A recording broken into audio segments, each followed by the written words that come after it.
아이를 처음 교회에 데리고 갔던 날이 아직도 기억납니다. 손이 작아서 제 손을 꼭 잡고 걷던 아이였고, 교회 문 앞에서 괜히 한 번 더 신발을 고쳐 신기던 모습도 선명합니다. 그때는 몰랐습니다. 그 아이가 언젠가 교회 문을 스스로 피하게 될 줄은요. 그땐 그냥 예배가 끝나면 간식 먹는 게 좋았고, 친구들이 있어서 좋았고, 찬양 시간에 손을 흔드는 게 재미있었을 겁니다. 저는 그걸 보며 안심했습니다. 이 아이는 자연스럽게 믿음 안에서 크겠구나 하고요. 아이가 어릴 땐 주일 아침이면 제가 깨우지 않아도 먼저 일어나 옷을 입었고, 성경학교도 빠지지 않았고, 기도 시간엔 눈을 꼭 감았습니다. 그 모습이 그렇게 기특할 수가 없었습니다. 저는 그때 자주 하나님께 감사했습니다. 제 아이를 믿음 안에서 자라게 해주셔서 감사합니다 하고요. 그 감사가 어느 순간부터는 당연함이 되었고, 당연함은 기대가 되었고, 기대는 나중에 제 마음을 아프게 했습니다. 어느 주일 아침이었습니다. 오늘은 교회 안 가면 안 돼 하고 아이가 말했을 때 저는 처음엔 대수롭지 않게 넘겼습니다. 피곤해서 그러겠지. 사춘기라서 그러겠지. 다음 주면 괜찮아지겠지 하면서요. 그렇게 생각하며 아이의 말을 깊이 마음에 담지 않았습니다. 하지만 그날 이후로 한 주, 두 주 예배를 빠지는 날이 늘어났고 아이의 표정은 점점 굳어갔습니다. 교회 이야기를 꺼내면 대답이 짧아졌고 결국엔 아무 말도 하지 않게 됐습니다. 그때도 저는 스스로를 달랬습니다. 요즘 애들 다 그래. 한때야 하고요. 교회에서 다른 집 아이들 이야기를 들을 때면 더 그랬습니다. 우리 애도 요즘은 잘 안 나오는데 그래도 언젠간 다시 나오겠지 뭐 하고 웃으며 말했습니다. 하지만 집에 돌아오면 괜히 아이 방문을 한 번 더 바라보게 됐고 아이가 뭘 생각하는지 어떤 마음인지 자꾸만 신경이 쓰였습니다. 웃으며 넘긴 말들이 밤이 되면 다시 돌아와 제 마음을 두드렸습니다. 그러다 어느 순간 깨달았습니다. 아이가 교회에 안 나가는 것보다 더 힘든 건 그 이유를 묻지 못하는 제 자신이라는 거려. 혹시 내가 너무 강요했던 건 아닐까? 아니면 너무 방치했던 건 아닐까? 말씀으로 키운다고 하면서 정작 아이의 마음은 보지 못했던 건 아닐까? 하는 생각들이 밤마다 머릿속을 맴돌았습니다. 기도하려고 눈을 감으면 아이 얼굴이 먼저 떠올랐고 기도를 마치고 눈을 뜨면 괜히 더 불안해졌습니다. 예전엔 기도가 위로였는데 그때부터는 기도가 숙제처럼 느껴지기 시작했습니다. 내가 더 기도하면 아이가 돌아올까? 이 기도가 부족해서 하나님이 아직 응답하지 않으시는 걸까? 그렇게 기도할수록 마음은 점점 더 조급해졌습니다. 교회에 앉아 예배를 드리면서도 설교, 말씀이 귀에 잘 들어오지 않았고 찬양을 부르다가도 목이 자주 메었습니다. 다른 성도들이 아이 잘 크죠 하고 물으면 저는 습관처럼 웃으며 대답했습니다. 네, 잘 커요. 그 말이 거짓말처럼 느껴질 때마다 마음이 더 무거워졌습니다. 어느 날은 집에 혼자 앉아 있다가 문득 이런 생각이 들었습니다. 혹시 모든 게 내 잘못이면 어떡하지? 믿음의 엄마로 살아온 시간들이 한순간에 흔들리는 기분이었습니다. 아이를 믿음으로 키웠다고 자부했던 마음이 오히려 아이를 멀어지게 한 건 아닐까 하는 두려움이 밀려왔습니다. 그날 이후로 저는 하나님 앞에서도 조심스러워졌습니다. 예전처럼 당당하게 기도하지 못하고 말끝을 흐리게 되었습니다. 하나님, 제가 뭘 잘못한 걸까요? 그 질문은 기도의 끝이 아니라 그때부터 시작된 제 마음의 이야기였습니다. 아이 이야기를 하다 보면 사람들이 가장 먼저 묻는 말이 있습니다. 그래도 기도하면 마음이 좀 놓이지 않아요? 예전에 저라면 고개를 끄덕였을 겁니다. 기도는 늘 제 편이었고 마음이 흔들릴 때마다 다시 붙잡을 수 있는 곳이었으니까요. 그런데 아이가 교회를 떠난 뒤부터는 기도가 이상해졌습니다. 기도를 하면 할수록 마음이 편해지기는커녕 오히려 불안이 더 커졌습니다. 눈을 감고 하나님 앞에 앉으면 평안 대신 걱정이 먼저 올라왔고 위로 대신 두려움이 자리를 잡았습니다. 그게 너무 이상해서 저는 제 자신을 의심하기 시작했습니다. 믿음이 약해진 건 아닐까, 기도를 제대로 못하고 있는 건 아닐까 하고요. 처음에는 더 열심히 기도하면 괜찮아질 거라 생각했습니다. 새벽에 일어나 기도했고, 아이 이름을 부르며 중보기도도 했고, 금식까지 해보았습니다. 기도 노트를 꺼내 적어 내려가며 하나님께 매달렸습니다. 하나님, 이 아이는 어릴 때부터 주님을 알게 해주신 아이잖아요. 말씀 안에서 키우려고 애썼잖아요. 그렇게 설명하듯 기도하는 제 자신을 발견했을 때 마음 한구석이 조금 아팠습니다. 마치 하나님께 증거를 내밀고 있는 것 같았기 때문입니다. 기도를 마치고 나면 잠시 마음이 가벼워지는 듯 하다가도 금세 또 생각이 밀려왔습니다. 혹시 내가 기도를 잘못하고 있는 건 아닐까? 이렇게 기도하는데도 변하지 않는 걸 보면 하나님이 얘 기도를 듣지 않으시는 건 아닐까? 그런 생각이 들면 가슴이 답답해졌습니다. 기도 시간은 점점 길어졌지만 기도가 끝날 때의 마음은 점점 무거워졌습니다. 예전에는 기도가 쉼이었는데 그때는 기도가 긴장처럼 느껴졌습니다. 교회에서 염려하지 말고 기도하라는 말씀을 들을 때면 저는 고개를 숙인 채 앉아 있었습니다. 그 말씀이 틀렸다고 생각하지는 않았습니다. 다만 그 말씀이 제 마음에 잘 닿지 않았을 뿐입니다. 기도하는데 왜 염려가 사라지지 않을까요? 기도하는데 왜 더 불안해질까요? 저는 그 질문을 아무에게도 하지 못했습니다. 믿음이 없는 사람처럼 보일까봐, 기도를 의심하는 사람처럼 보일까봐요. 그래서 저는 웃었습니다. 괜찮은 척했고 잘 버티는 척했습니다. 집에 돌아와 혼자 있을 때가 되어서야 마음이 솔직해졌습니다. 아이가 방에서 문을 닫고 나오는 소리를 들으면 괜히 가슴이 철렁 내려앉았고, 아이가 늦게 들어오는 날이면 무슨 일이 생긴 건 아닐지 상상부터 했습니다. 그러면서도 저는 또 기도했습니다. 아이를 위해 기도하면서 동시에 제 마음의 불안을 달래고 싶었기 때문입니다. 하지만 기도 중에 눈물이 나면 그 눈물조차 죄책감으로 이어졌습니다. 믿는 사람이라면 이렇게 불안해하면 안 되는 거 아닌가. 그런 생각이 들 때마다 저는 제 자신을 다그쳤습니다. 어느 날은 기도하다가 문득 이런 생각이 들었습니다.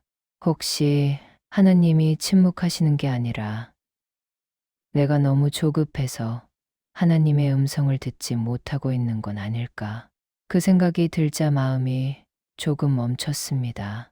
기도라는 이름으로 저는 아이의 변화를 하나님께 재촉하고 있었던 건 아닐까요? 아이의 신앙을 붙잡아 달라고 기도하면서 동시에 제 불안을 빨리 없애달라고 조르고 있었던 건 아닐까요? 그 사실을 깨달았을 때 기도는 잠시 멈췄고 대신 긴 숨이 나왔습니다. 그날 이후로 저는 기도의 내용을 조금씩 바꾸기 시작했습니다. 여전히 아이를 위해 기도했지만 기도의 중심이 달라졌습니다. 아이를 당장 변화시켜 주세요라는 말 대신 이 시간을 견딜 수 있는 마음을 주세요라는 말이 더 자주 나왔습니다. 그런데 이상하게도 그렇게 기도할 때 마음이 조금 덜 흔들렸습니다. 문제는 그대로였지만 기도의 방향이 바뀌자 제 마음의 모양도 조금 달라졌습니다.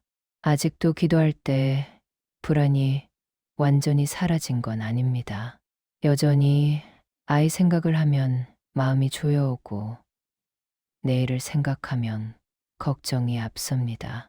하지만 저는 이제 알 것 같습니다. 기도가 항상 평안을 주는 방식으로만 응답되는 건 아니라는 거려. 어떤 기도는 문제를 바로 바꾸기보다 그 문제 앞에 서 있는 나를 먼저 드러내 보이게 한다는 거려. 그리고 그 깨달음은 제 신앙이 무너졌다는 증거가 아니라 오히려 더 깊어지고 있다는 신호일지도 모른다는 생각을 조심스럽게 해봅니다. 아이의 신앙 이야기를 하다 보면 결국 제 이야기로 돌아오게 됩니다. 아이가 교회를 떠난 이후로 저는 아이보다 제 자신을 더 자주 돌아보게 되었습니다. 예전에는 믿음의 부모라는 말이 제게 꽤 익숙했고 나름대로 잘 해오고 있다고 생각했습니다.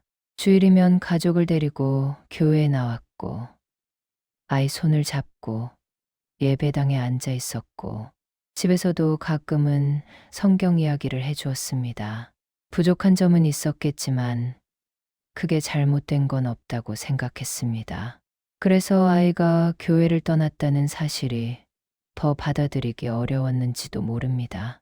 어느 날은 문득 아이가 어릴 적 제 모습을 떠올리게 되었습니다. 예배 시간에 조금만 움직여도 눈짓으로 제지하던 모습, 주일에는 교회 가야지 하며 다른 약속을 자연스럽게 밀어내던 순간들, 신앙에 대해 묻는 아이에게 짧게 정리된 답만 해주고 더 깊은 이야기는 피했던 기억들 말입니다. 그때는 그게 믿음 교육이라고 생각했습니다. 바르게 가르치는 거라고, 흔들리지 않게 잡아주는 거라고요. 하지만 시간이 지나서 돌아보니 그 안에 제 편함도 꽤 섞여 있었습니다. 아이의 신앙을 지켜야 한다는 명목 아래 저는 제 불안을 아이에게 얹어놓았던 건 아닐까요? 아이가 교회를 좋아하지 않는 기색을 보일 때마다 저는 그 이유를 묻기보다 설득하려 했습니다. 그래도 가야지, 다들 그렇게 잘하라는 말로 아이의 말을 덮어버렸습니다. 아이 마음속에서 무슨 일이 일어나고 있는지는 듣지 않았고 그저 다시 제자리로 돌려놓는 데에만 신경 썼습니다. 그게 아이에게는 얼마나 답답했을지 그때는 생각하지 못했습니다. 그러다 보니 신앙 전수라는 말이 어느 순간부터 제 마음을 무겁게 눌렀습니다. 신앙을 전수하지 못한 부모는 실패한 부모라는 생각이 자꾸만 따라붙었습니다. 아이의 선택을 존중하고 싶다가도 하나님 앞에서 책임을 다하지 못한 것 같아 마음이 죄어왔습니다.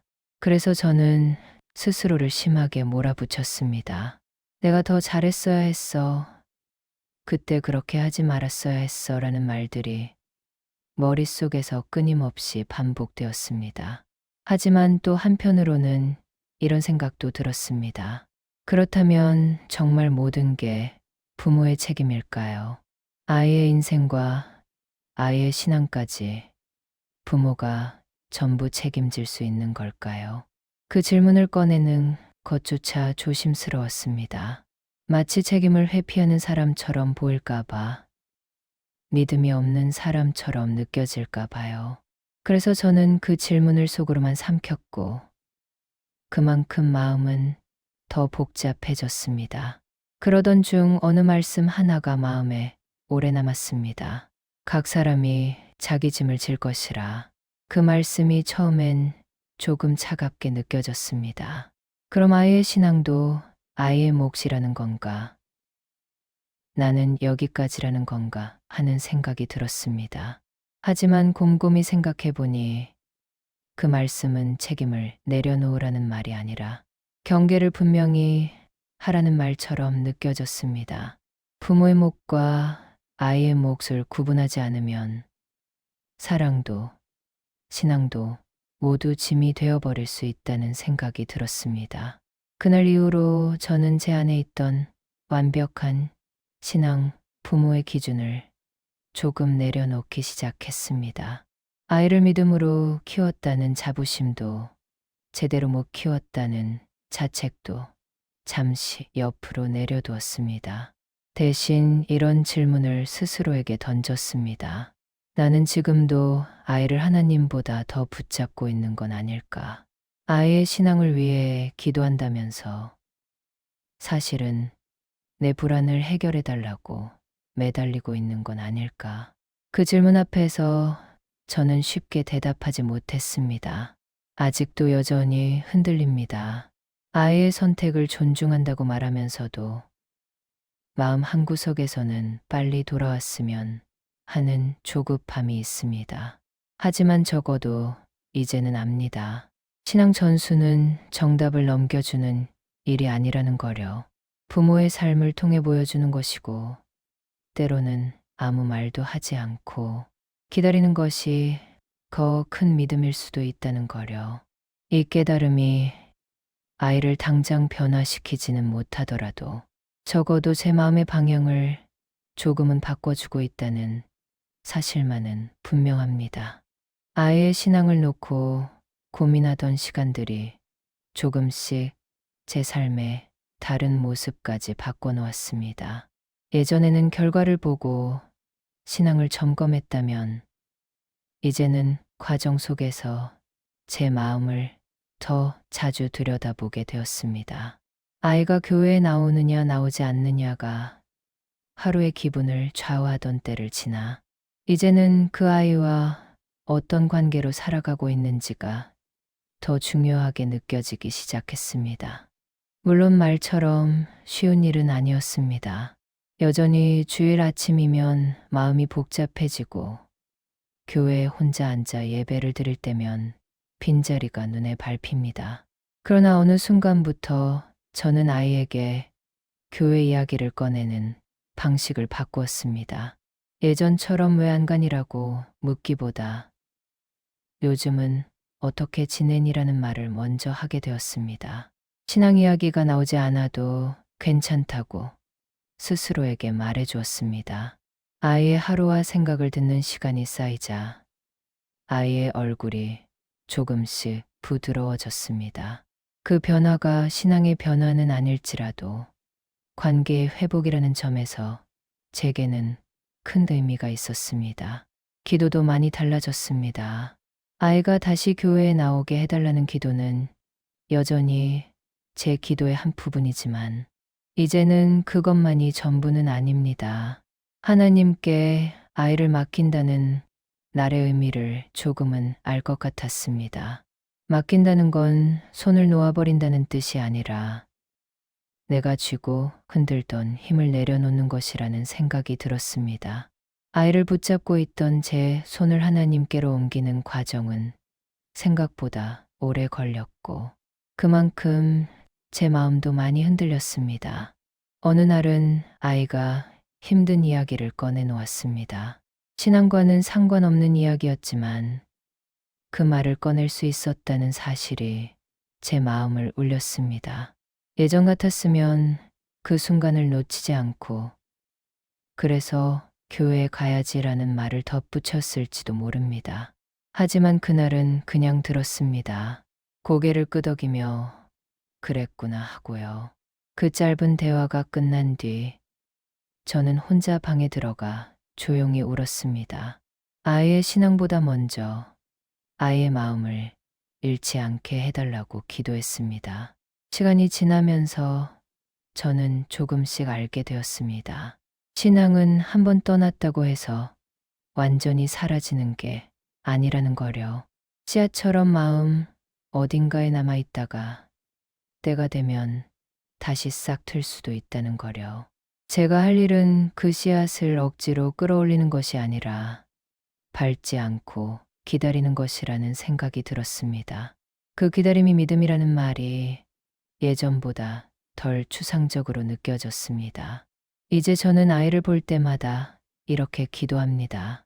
하나님, 이 아이의 길을 제가 정해주지 않게 해주세요. 대신 제가 이 아이 곁에서 끝까지 사랑으로 남아있게 해주세요. 아이가 언제 어떤 모습으로 돌아오든 판단보다 환영이 먼저 나오는 사람이 되게 해주세요. 그 기도는 아이를 바꾸기보다 저를 바꾸고 있다는 걸 느낍니다. 아직 끝난 이야기는 아닙니다. 아이는 여전히 교회에 나오지 않고 저는 여전히 흔들립니다. 하지만 예전처럼 모든 것을 제 탓으로만 끌어안지는 않습니다. 그리고 더 이상 혼자 끙끙대며 숨기지도 않습니다. 같은 고민을 하는 부모들이 생각보다 많다는 걸 알게 되었기 때문입니다.